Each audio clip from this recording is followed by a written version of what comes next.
Nobody likes to think about it, but the truth is, every time you get behind the wheel of a car, you're risking your life.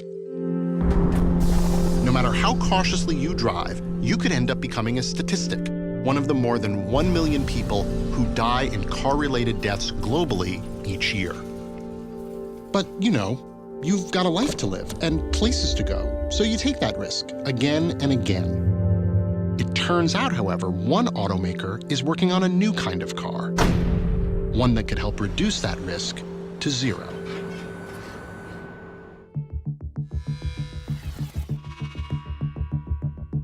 I've come to Munich to visit BMW. Here at its Research and Innovation Center, the company is developing sensor technology that can do something very simple, but also very important. Prevent a car from crashing into anything. What happens when this car starts to close in on a stationary object? It waits for you until you get too close, until you have a certain threshold, and then it starts braking for you and prevents the collision. All right, should I get behind the wheel? Yes, please. Okay, so I should just start driving toward that? Yeah.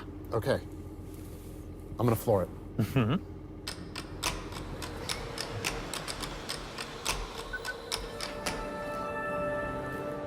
It just stops. It just stops. It stops. I gotta do that again.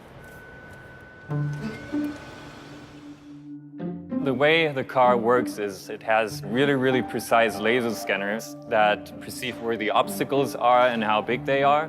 The system builds up a map and then estimates its movement inside these obstacles. And as soon as we get too close, it brakes for you in a comfortable way. If it can, it slams on the brake if the situation gets really critical, and it therefore prevents collisions.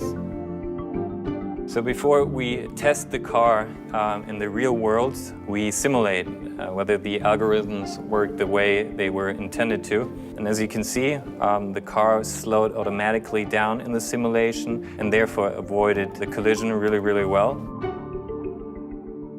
The ultimate goal, of course, is to prevent any collisions at all. How far we can get with that depends on how many people will actually use this kind of technology. When we have 100% of the